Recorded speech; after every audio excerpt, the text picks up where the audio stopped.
Assalamualaikum warahmatullahi wabarakatuh. Halo Tribuners, jumpa lagi bersama saya Kinan Aulia. Tentu saja kita masih dalam program Syiar Ramadan yang akan selalu menemani Anda menjelang saat-saat berbuka puasa.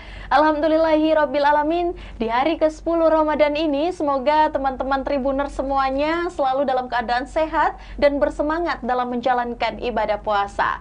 Puji syukur kehadirat Allah Subhanahu wa taala yang senantiasa memberikan kita begitu banyak nikmat, keimanan, kesehatan, bahkan nikmat kesempatan, sehingga pada kesempatan ini Kinan masih bisa menjumpai para Tribuners yang setia menyaksikan program Syiar Ramadan.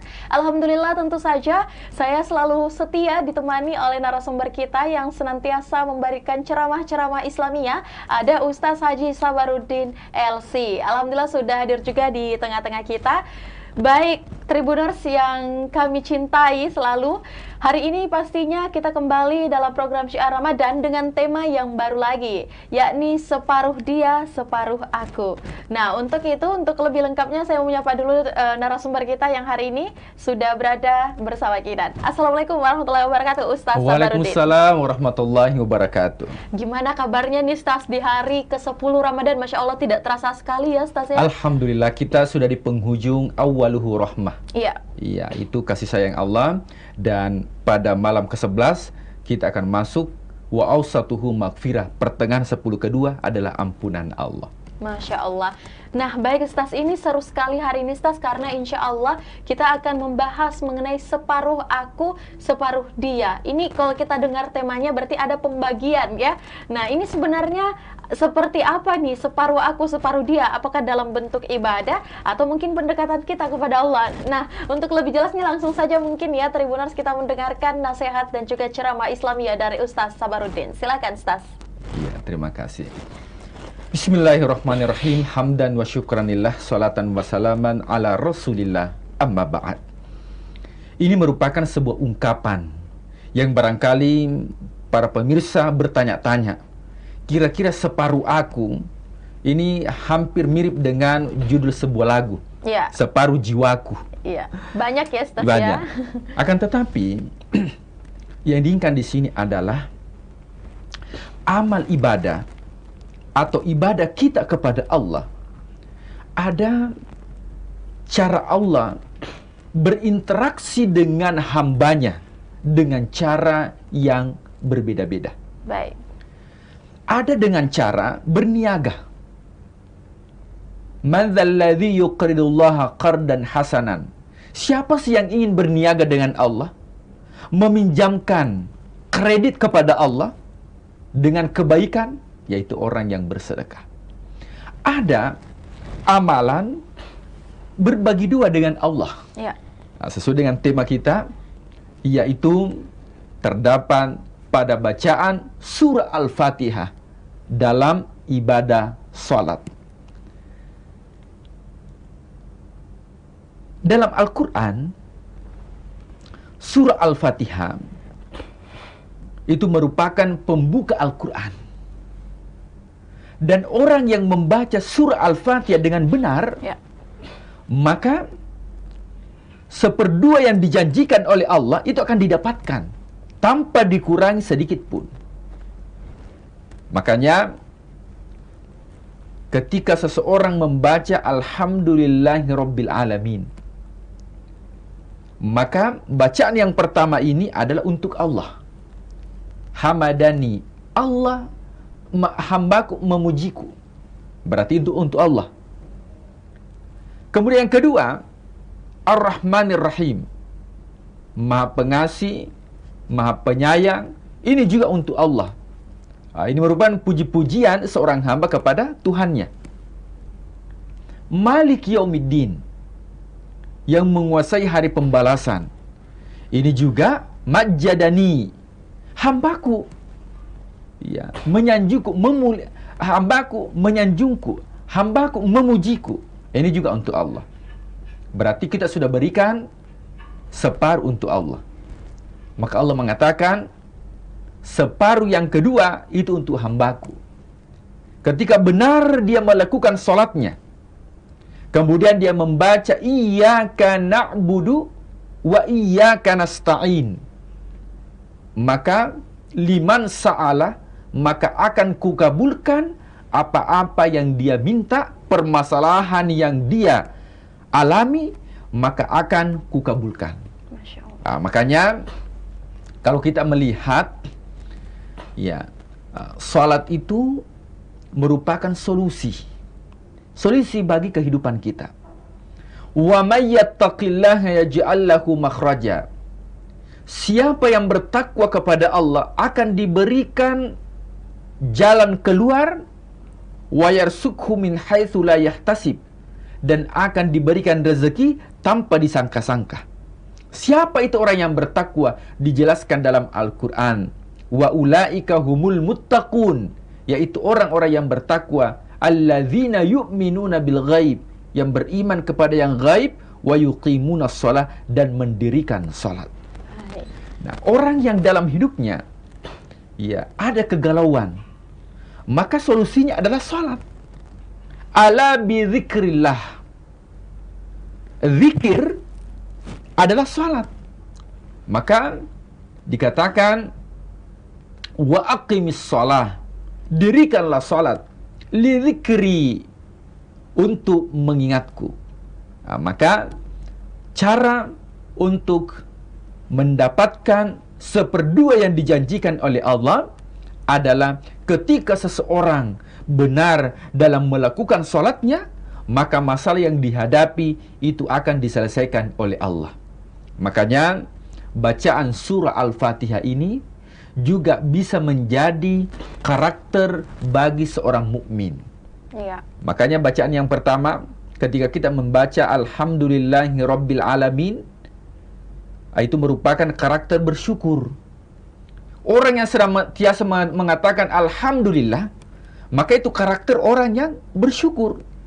Ketika orang bersyukur pada saat dia bekerja, maka pasti totalitas dalam bekerja. Kenapa? Betapa banyak orang yang menginginkan pekerjaan tapi tidak mendapatkan. Kita sudah mendapatkan pekerjaan, maka bersyukur dalam bekerja berarti meningkatkan kualitas kinerja.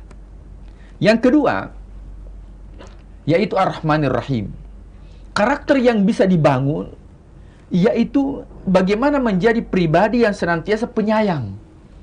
Makanya Rasulullah SAW kalau kita melihat, jangankan berinteraksi dengan sesama manusia, bahkan berinteraksi dengan hewan pun, Rasulullah memerintahkan untuk senantiasa ada sifat kasih dan sayang. Barang siapa yang ingin menyembelih hewan, maka mesti pisaunya itu ditajamkan. Bahkan dengan benda, Rasulullah sisirnya saja ada namanya. Yeah. Bahkan ketika Rasulullah ingin mengganti mimbar dari pelapa kurma, kemudian mimbar yang baru, terdengar suara tangisan. Kenapa? Karena ingin diganti. Ternyata pelapa kurma itu yang menjadi mimbar pertama Rasulullah menangis. Kenapa? Karena Rasulullah SAW juga memiliki sifat dan kasih dan sayang, bukan hanya kepada sesama, tapi juga kepada makhluk yang lain. Nah, orang yang menjadikan surah Al-Fatihah ini merupakan karakter kepribadian seorang mukmin, maka mampu menjadikan pembiasaan emas dalam kehidupan sehari-hari. Nah, yang ketiga, ketika kita membaca Iyyaka na'budu Malik Yaumiddin pada ayat yang ketiga, bahkan ulama mengatakan Bismillah itu merupakan ayat yang pertama. Maka ketika kita membaca Malik Yaumiddin, ini untuk Allah, tapi ini bisa menjadi karakter bagi seorang mukmin. Bacaannya untuk Allah, tapi tadabburnya itu bisa menjadi pembiasaan karakter seorang mukmin. Apa itu Malik Yaumiddin? Yaitu menguasai hari pembalasan. Orang yang yakin dengan bacaan ini, maka bisa menghindarkan diri dari perbuatan-perbuatan maksiat. Kenapa? Karena setiap langkah kaki di dunia itu ada pertanggungjawabannya nanti di akhirat. Makanya ada visi seorang mukmin bahwa setiap aktivitas yang dilakukan ada pertanggungjawabannya nanti di akhirat. Sehingga ketika dikatakan Malik Yaumiddin, yang menguasai hari pembalasan, di dunia kita ada misi, ada visi. Visi kita adalah menjadi pribadi yang futuristik, bahwa ada kehidupan setelah kehidupan di akhirat. Kemudian ketika kita membaca iyyaka na'budu wa iyyaka nasta'in, yang mana seperdua ini untuk hamba, maka akan dikabulkan oleh Allah. Makanya Nabi Zakaria yang divonis mandul, tidak memiliki keturunan, akan tetapi ketika dia bermunajat kepada Allah, baik ibadahnya kepada Allah, salatnya kepada Allah, ketika pada saat dia berdiri, hunalika da'a Zakaria rabbah, terdengar panggilan malaikat bahwa yubasyiruka, diberikan berita gembira, melahirkan seorang nabi yang bernama Yahya, padahal sudah menopause istrinya dan dia divonis mandul secara klinis, akan tapi ibadahnya kepada Allah. Di saat dia berdiri diberikan solusi. Sama dengan seorang mukmin ketika dia berdiri, iyyaka na'budu wa iyyaka nasta'in, pada saat dia berdiri, jangankan umat Rasulullah, sebelum dia sholat Allah sudah menunggu untuk memberikan solusi dari masalah yang dia hadapi. Masya Allah, tabarakallah. Terima kasih Ustaz atas ceramahnya, ini sangat luar biasa sekali. Ternyata setiap kita sholat 5 waktu dalam sehari, pembacaan surah Al-Fatihah ini ternyata kalau kita tadabburi begitu indah isinya, begitu bermakna isinya, bahkan begitu dekat kita dengan Allah Subhanahu wa taala. Maka dikatakanlah sesuai tema kita bahwa separuh untuk Allah, separuh juga dalam yang ada pada diri kita. Baik Tribuners, kita akan kembali seusai jeda berikut karena ada pertanyaan menarik yang akan lebih memperkuat juga ini pengetahuan kita sebenarnya bagaimana tadabbur yang ada.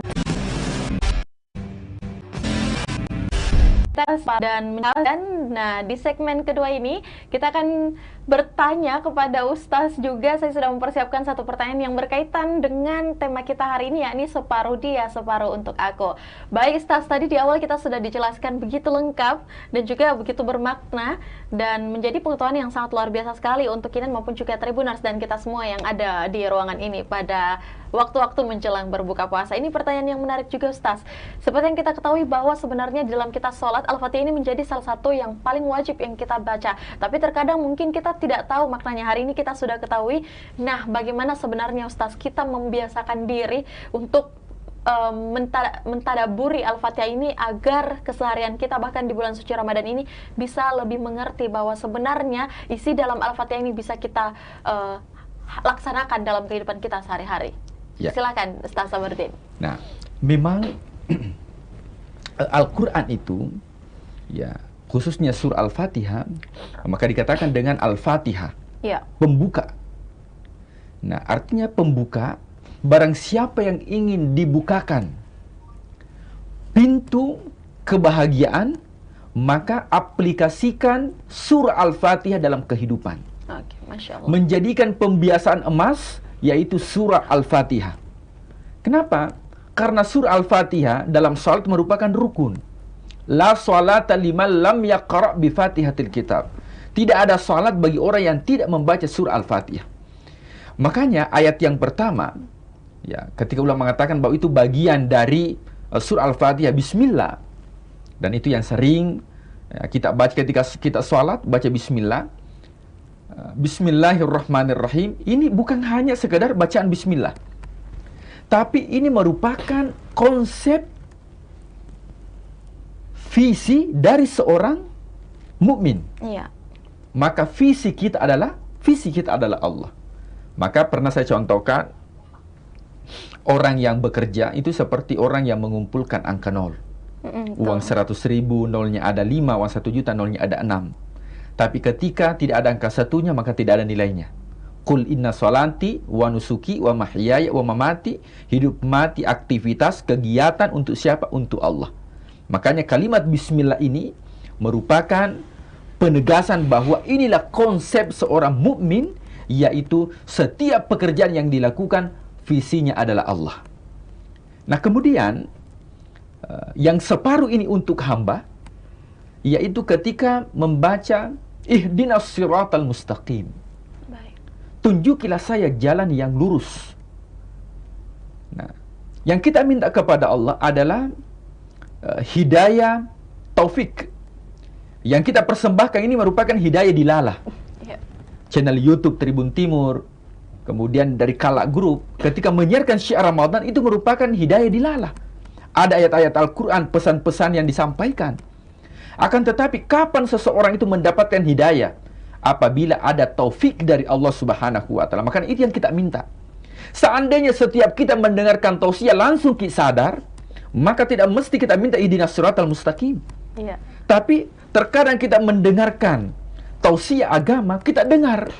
Tapi ketika kita dengar, tidak masuk ke dalam hati. Kenapa? Karena belum ada hidayah taufik dari Allah. Jangankan kita, Nabi saja tidak mampu memberikan hidayah taufik kepada anaknya. Nabi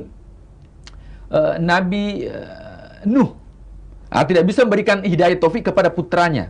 Dia panggil putranya Kan'an. Wahai Kan'an, bersembunyilah di balik gunung supaya tidak terkena tsunami. Karena mengatakan tidak. Sa'awi ila jabali ya'simuni minal ma. Saya akan naik ke atas gunung. Padahal anaknya, bapaknya Nabi, anaknya tidak mampu dia masukkan ke dalam Islam. Bagaimana dengan Nabi Lut? Nah, Nabi Lut ini istrinya, dia tidak bisa pengaruhi untuk masuk dalam agama Allah. Makanya dia tinggalkan. Ini seorang Nabi. Bagaimana yang bukan Nabi? Maka yang kita minta kepada Allah, jadilah hunter hidayah. Kalau sekarang kan ada istilah hunter COVID. Jadilah hunter hidayah, pemburu hidayah. Ada syiar Ramadan, ada ustaz menjawab di Tribun Timur, dibaca, didengar. Itu bagian cara kita untuk memburu hidayah. Karena kenapa? Kita membaca surah Al-Fatihah bukan hanya dibaca ihdinas siratal mustaqim, tunjukilah aku jalan yang lurus ya Allah. Akan tetapi mesti hidayah itu diburu supaya kita mendapatkan hidayah taufik dari Allah. Yang terakhir, ketika kita baca yang separuh untuk hamba, siratal ladzina an'amta alaihim ghairil maghdubi alaihim waladdallin. Ya Allah, berikanlah aku keselamatan bersama orang-orang yang Engkau berikan keselamatan. Siapa itu orang-orang yang berhasil? Berarti dalam prinsip seorang mukmin, ikutilah jejak orang-orang yang mendapatkan keberhasilan di dunia, bukan hanya keberhasilan dunia, tapi juga keberhasilan di akhirat. Nah, yang insya Allah nanti mungkin pas setelah berbuka puasa direalisasikan. Amin, amin ya Rabbal Alamin. Baik, terima kasih, sampai berjumpa lagi pada episode-episode berikutnya yang selalu menarik dengan tema-tema kita bersama Ustaz Sabaruddin LC dalam program Syiar Ramadan. Selamat menantikan saat-saat berbuka puasa. Saya Kinan Aulia, mewakili kru yang bekerja, pamit. Terima kasih dan sampai jumpa. Wassalamualaikum warahmatullahi wabarakatuh. Waalaikumsalam warahmatullahi wabarakatuh.